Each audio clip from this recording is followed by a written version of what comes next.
The chair recognizes the Honourable Member for St. Anne's. Thank you very much, Mr. Deputy Speaker. Mr. Deputy Speaker, I'd just like to begin by extending greetings to our Honourable Speaker, Madam Patricia DeVoe. I note that she's not been sitting in the House for the last few occasions, and I just wanted to let her know, Mr. Deputy Speaker, that I'm thinking about her and looking forward to seeing her after the summer break. Mr. Deputy Speaker, we heard from the member for Exuma and Ragged Island, and if you get the sound and volume of my voice, I'm doing my best impersonation of the speaker right now, of the member for Exuma and Ragged Island. And I do that out of respect, Mr. Deputy Speaker, because he has a way of doing what he does, and he can raise the volume on what he views to be the important parts. Mr. Deputy Speaker, as a member of the opposition, I'm going to now give a opposition's contribution to the compendium of bills that we're debating today. The opposition has two other speakers after myself, and I know that, as with members of the government side, we're looking forward to the pending summer break, giving the cabinet proper and adequate time to address the questions that still remain unanswered on the schedule, Mr. Deputy Speaker. And I think that the count for those unanswered questions, Mr. Deputy Speaker, total 178. So there are presently 178 national issues that have not been addressed by members of Cabinet, either in person in the Honourable House of Assembly or through one of their Cabinet colleagues present in the Honourable House of Assembly. Mr. Deputy Speaker, there are two bills that I think are unique, not groundbreaking, but bringing some change to the bureaucracy that exists in the country now. Those two bills are the Register of Records Act and the Registrar of Companies Act. You're essentially taking the role of one registrar team, which consists of the Registrar General, Deputy Registrar General, and Assistant Registrar General, who have jurisdiction over the Deeds and Documents Registry, which deals with land title, and the Companies Registry, which deals with company entities, and putting them into two separate departments. Issue is, if you're having difficulties maintaining the technology of one department, Mr. Deputy Speaker, the public will be concerned whether you can manage the technology for two departments, Mr. Deputy Speaker. And then we heard from Exuma and Ragged Island that they're getting ready to do a land registry. So that'll be three departments.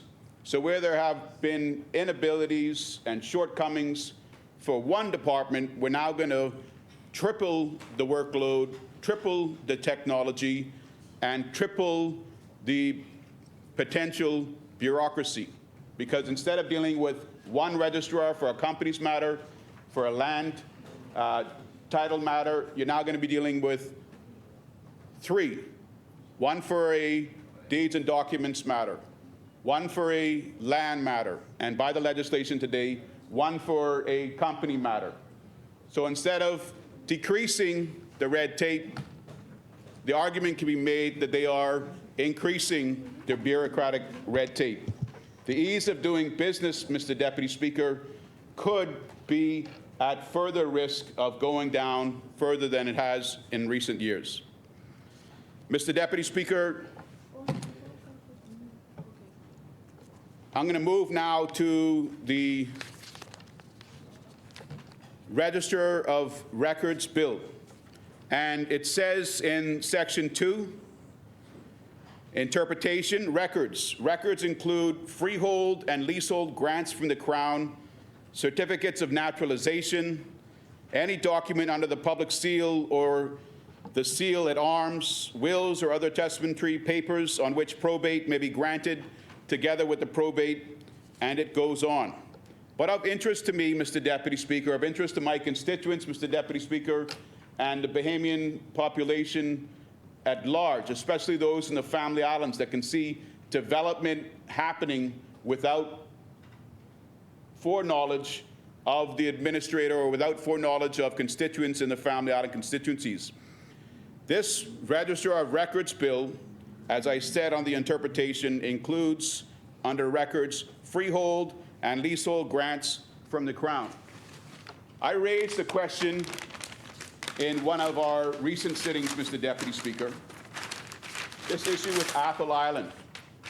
There is a 4-acre section of Athol Island which is part of a marine protected area that has been cleared back, and what is even more significant now is that there is a pier, Mr. Deputy Speaker, not even a dock, not even a floating dock, but there's a pier which, to my eye, from the photos I've seen, stretches some 200 feet, maybe 200 yards.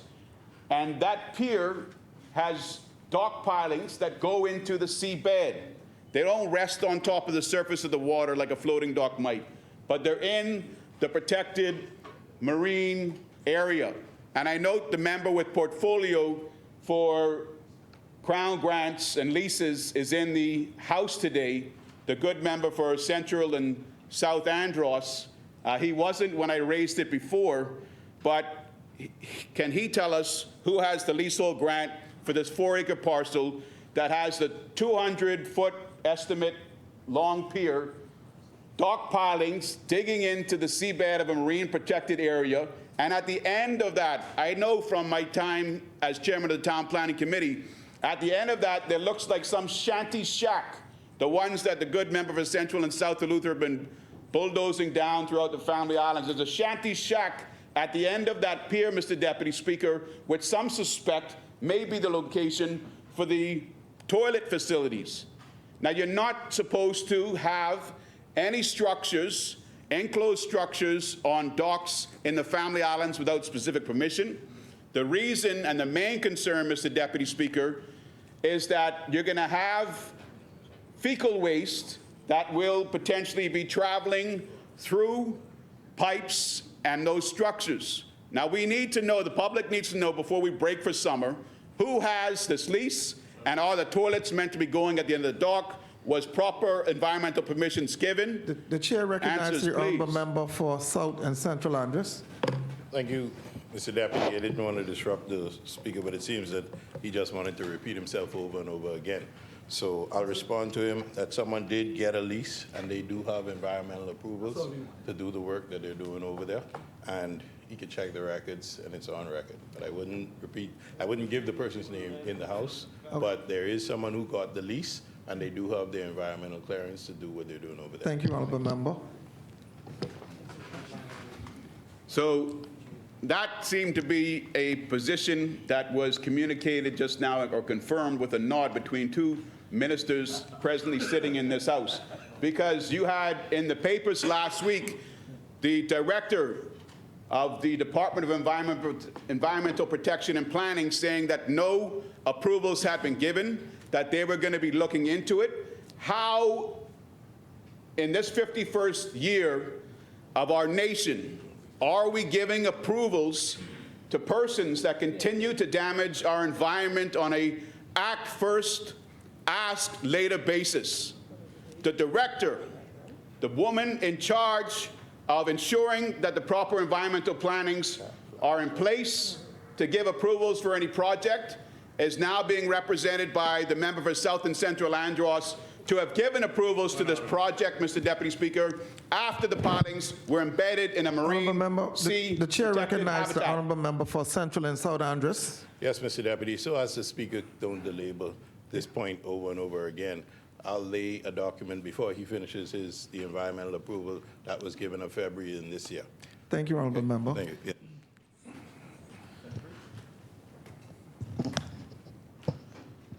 So the good member from South and Central Andros can identify the person that was given that Crown lease. He can also, while he's waiting, as I'm on my feet to table this environmental approval given in February that wasn't to the knowledge of the Director of Environmental Protection and Planning. He can also identify who the person is that was given that Crown lease. This isn't private information. This isn't one of those settlements that you still haven't disclosed to the public with members of the Royal Bahamas Police Force, with members of the former cabinet of the last administration of the Progressive Liberal Party. Give us the name of the person or the entity that has that Crown lease, if in fact you have it, as you've disclosed to the members of the public today in this honorable House that you do. Stop telling the people that they don't need to know what they don't need to know. They've told you what they want to know. That's what you tell them. You tell the people what they want to know. And not the way you want to sell it, not the way you want to sell it, but the way it is. Give them the facts. Stop taking us for donkeys. Mr. Deputy Speaker, Mr. Deputy Speaker, Mr. Deputy Speaker, Dave. Order, members. I mean, conks, we have this expression in the Bahamas, they've taken us for conks. But at least conks know to stay far enough from this cabinet, Mr. Deputy Speaker, in the depths of the beautiful blue and turquoise waters of the Bahamas. Us humans up here that got to take it, we're right here next to them every single day. We're clearly not as intelligent as conks in their eyes. They take us for donkeys, Mr. Deputy Speaker.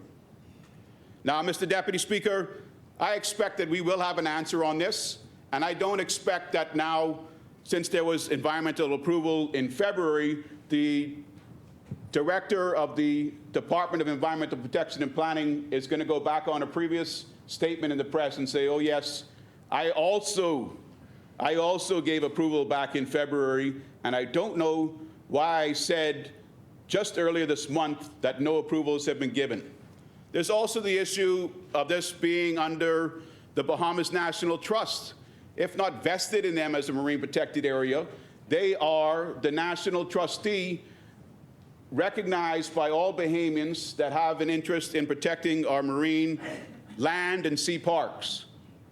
I mean, it's an absolute absurdity, Mr. Deputy Speaker, and a complete blemish on this administration if they have, in fact, given approval for the development that has gone out over on Athol Island that consists of clearing of the limestone, consists of clearing of the coppice, the native trees, potentially consists of clearing of historical sites and embedding several pools, Mr. Deputy Speaker, in the marine sea habitat seabed. This is a seabed, Mr. Deputy Speaker, that is a nursery for small fish, crawlfish, conchs, complete disregard for it. And guess what?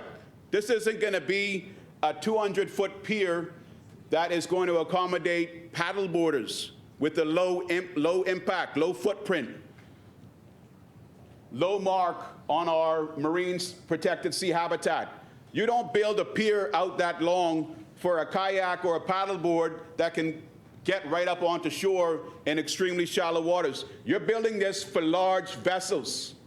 You're building this for multiple persons that are going to be soaked in sunscreen that will impact the marine habitat, the coral, the small fish in that area. This, Mr. Deputy Speaker, is the true legacy of the PLP. BPL, increases in power, Mr. Deputy Speaker, is the true legacy of the PLP. They would have you believe that they've done something for the Bahamas, Mr. Deputy Speaker, with the passage of this compendium of bills. All of a sudden, after insulting the leader of the opposition, the future prime minister of this country, because he's a recognized and respected poet, all of a sudden, they're interested in the orange economy. Now they're the savior of the orange economy. They're pulling up the blueprint for change, Mr. Deputy Speaker, like there's something, a benefit in that. This administration was voted in with the lowest voter turnout in the history of elections since independence, Mr. Deputy Speaker, and they have to accept, and they do accept, that that is a clear message to them, that the people are not with them. Ragged Island, Exuma, if you're running for leader next time, you're going to have a difficult run. You better sit it out. That Central and South of Luther put his neck out there to get chopped off.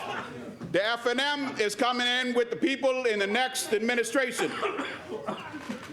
Now, Mr. Deputy Speaker, what this administration, this current government is good at is taking a can of spray paint.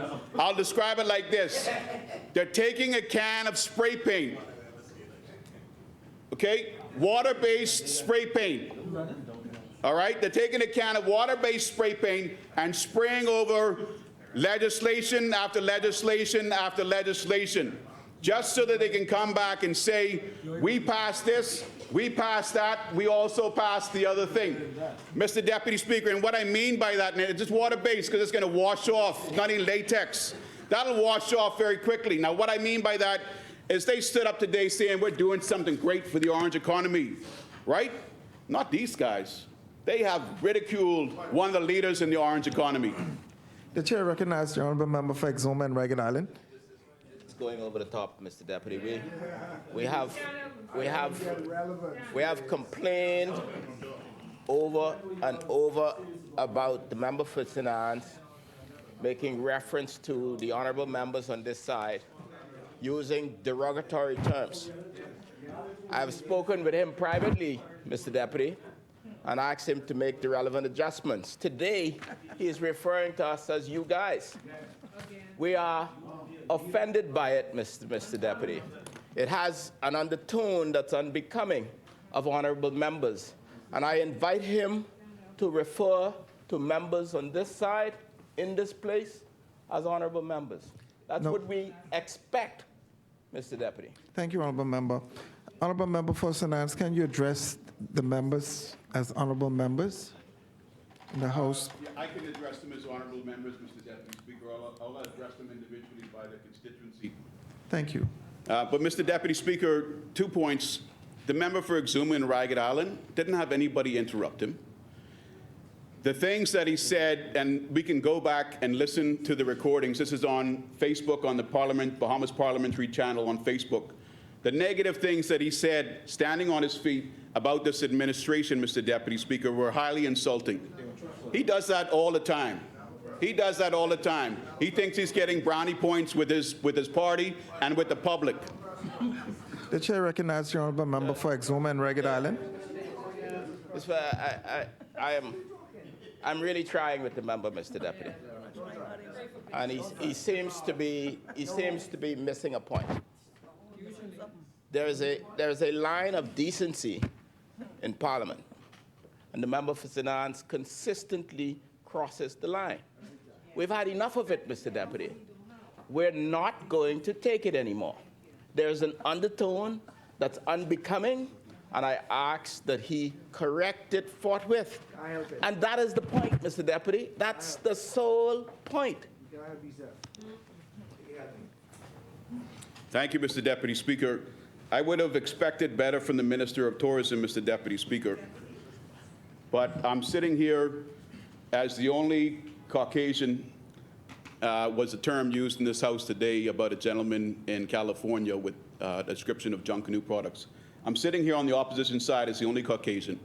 And the second that I begin making any hard-hitting points against this administration, Exuma rises up, or Yamaqual will rise up, and tell me that I'm being borderline racist.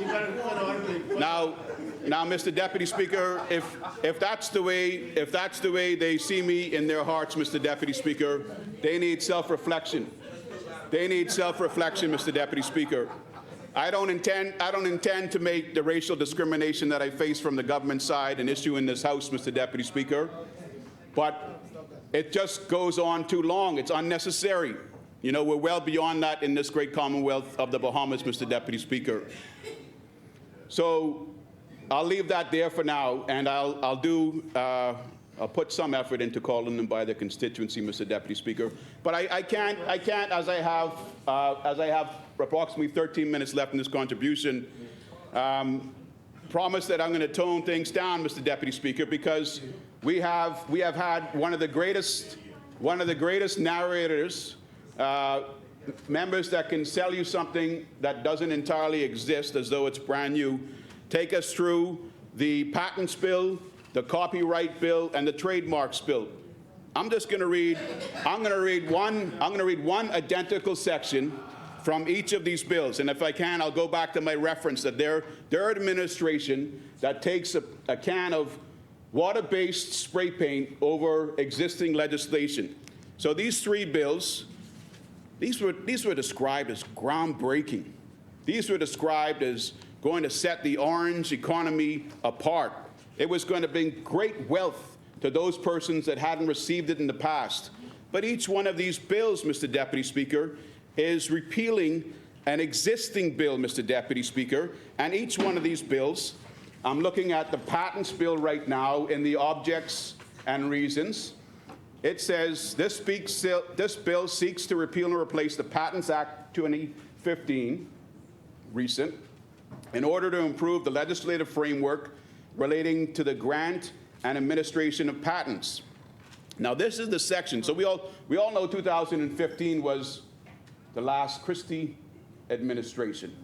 So the part that exists in each one of these bills, Mr. Deputy Speaker, that they've spray painted with that water-based soon to run off spray paint, claiming that this is something earth-shattering, is while much of the provisions of the 2015 remain substantially unchanged, new provisions have been inter alia, it should have said added. You look at the copyright bill, again, it says, while much of the provisions of the existing Copyright Act remain substantially unchanged, the bill seeks inter alia. You look at the trademarks bill, Mr. Deputy Speaker, and again, it says, while much of the provisions of the 2015 remain substantially unchanged, new provisions have been made to provide for inter alia. Don't stand up and expect the opposition to sit down and simply accept what you put in front of it and tell them this is good. There are some benefits, Mr. Deputy Speaker, but you haven't changed the market, you haven't changed the economy. No one has stood up today of the two that have stood up already, and hopefully more will stand after I've sat. No one has stood up today to identify the Bahamians that hold patents right now in this economy. No one has stood up today in what I would describe as a much larger market under the Copyright Act, because we have so many publishers, so many authors in this country, Mr. Deputy Speaker, to say who those authors were. Have they really put any time into understanding this industry that they're boasting of improving today? I am skeptical, Mr. Deputy Speaker, and I apologize then for saying they. Mr. Deputy Speaker, I don't know if anybody was offended by even that word, but it's difficult to be able to use the English language when you're a Caucasian in this honorable House of Assembly. Mr. Deputy Speaker, we also have the issue. Member, the chair recognizes the honorable member for Nassau Village. Mr. Deputy, the member for St. Anne's indicated that he faces racial discrimination by the government. I would ask that that be expunged or removed from the record, please. Honorable members, I'm going to have to caution, I'm going to have to ask and caution each one of you to have due regards for your colleagues in this House moving forward. I mean, just keep it civil, keep it honorable, and respectful. Thank you, Mr. Deputy Speaker. Mr. Deputy Speaker, something that I would like another member from the government side to do today is actually talk about these patents. We know, we got comments about unstoppable, BTC uses unstoppable, so this opposition side, the inference was made, will not be able to use unstoppable. The thing is, the honorable member that said that doesn't understand what the word unstoppable means. It cannot be stopped. The movement on this side of the House of Assembly, the movement that our party represents, is unstoppable. You can try to encourage people to trademark it, but the F&M will not be stopped from coming in as the next government of this great Commonwealth. Now we heard the We heard the honorable member for Exuma and Ragged Island talk about bush tea. Okay, sour seed, bush tea, two-gun salute. I know about sour seed. 20.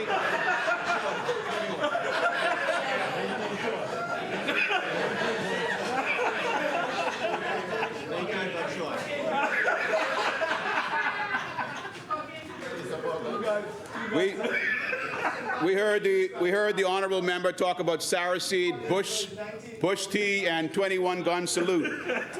I know about sour seed. I know about bush tea. I've had them both, but I've never had the need to have the 21-gun salute, Mr. Deputy Speaker. Perhaps you should try it. But, Mr. Deputy Speaker, it is interesting to me to know if those statements from Exuma and Ragged Island, the honourable member for Exuma and Ragged Island, aren't misleading. So bush tea, sour seed, 21-gun salute, maybe the name of 21-gun salute is trademarkable. But something like sour seed, how it's used, something like bush tea, how it's used, that's not trademarkable, that's not copyright. So that would come under patents, Mr. Deputy Speaker. And you can look at section 11 of the patents bill proposed by this administration, Mr. Deputy Speaker, and it says, first of all, it has a section that says the following shall not be considered as inventions within the meaning of section 7. That deals with inventions. And then subsection 2 of 11, so 11.2 says the following shall be excluded from patent protection. And it goes to say plants, plant varieties, and animals other than microorganisms and essentially biological processes for the production of plants or animals other than non-biological and microbiological processes. So this looks to me to be every way that we can potentially use sour seed or bush tea is in this bill right now about to be passed as something that is unpatentable. So it's apparently not true, but the public needs to be advised on that, how this bush tea could be patentable, how the sour seed could be patentable and not excluded by that provision. Also of interest, Mr. Deputy Speaker, is 11.2c. We just went through and debated the regenerative and longevity bills, Mr. Deputy Speaker, and something that's been termed a new industry. Now, that would be an industry I would think that you would seek to have a patent on if you're able to come up with something that is going to cure and provide therapy to people suffering from one ailment or another. But under 11.2c, the following shall be excluded from patent protection: diagnostic, therapeutic, and surgical methods for the treatment of humans or animals, except from products in particular substances or compositions for use in any of these methods. So again, if someone can actually say that we're not about to pass legislation, one, that'll exclude us being able to patent bush tea, and two, that'll exclude us from being able to patent therapeutic and surgical methods for treatment of humans and animals, that's important. You can't jump into this prematurely because from what I've seen, this is in fact legislation that the senior ups in the European countries, Treaty of Rome, Treaty of Paris, those were quoted, are telling us we need to align our existing patent laws, align our existing trademark laws, align our existing copyright laws in order to be recognized under those treaties. So this isn't really anything groundbreaking again. I told you that they've already accepted they're not amending many of the existing provisions under the acts, two at least of which came under the last Christie administration. They're really trying to make sure that they pull up the socks, tighten the ties, and can get additional benefits under treaties that we've signed, Paris, Rome, etc. But it'll be good to hear from one of the members, not just to say why you think you can still patent bush tea despite the provisions under this proposed draft patent bill.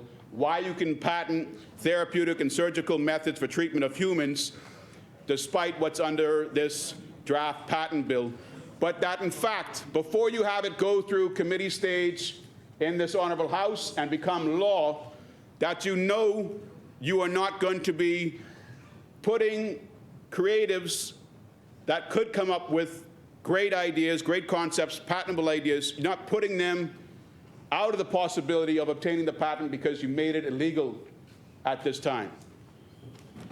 Now, Mr. Deputy Speaker, it's always important that we don't simply move forward with laws that foreign bodies are asking us to enter into. Essentially, they're putting a hoop in front of us.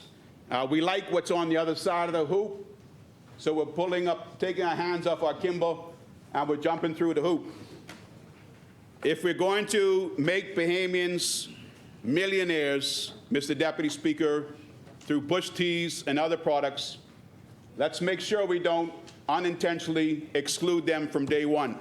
Don't just sit back and allow the Attorney General to tell you this is the legislation, get it through. Okay? Each one of the members of this honorable House should be reading this legislation and questioning this legislation. I'm going to conclude now, Mr. Deputy Speaker.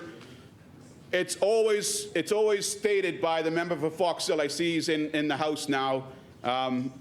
It's always stated by the member for Fox Hill that the Bahamas has lost out on some of these foreign researchers coming into the Bahamas and finding some type of species or chemical makeup from our coral reefs or from our seabeds and then putting it in their products and making millions. If that's true, let the Bahamian people know which companies it is, which products it was, and what item it was that was taken out of our country. Because they don't own the right on that microfiber. They don't own the right on that item from the seabed or from the coral reef. They may own the right for its use in the chemical compound makeup of the product that they're producing, but clearly that item, that fiber, that part of the seabed and coral reef has medicinal, economic benefits that may be able to be taken advantage of by other Bahamians now that want to strengthen this orange economy industry. We hear that we've been done wrong. Let's get the details on who did us wrong, how they did us wrong, and what we can do to make sure that we're the ones that get to do right going forward. Now, I'm going to close, Mr. Deputy Speaker, on this issue with Athol Island. I'm about to sit. There hasn't been an approval letter tabled by South and Central Andros. And it's not only South and Central Andros as the parliamentary secretary, quote unquote, minister with portfolio, but it's also the Attorney General. So when this Registrar General bill gets into the Senate, let's hear from the Attorney General. Let's hear him sharpen his mouth and tell us that also he won't say who it was that got the crown lease for this parcel of land on Athol Island. The summer is coming. We're about to break. Don't go with the tail between your legs. Speak up, speak clear, and speak for the Bahamian people. Thank you, Mr. Deputy Speaker. Thank you, Honourable Member.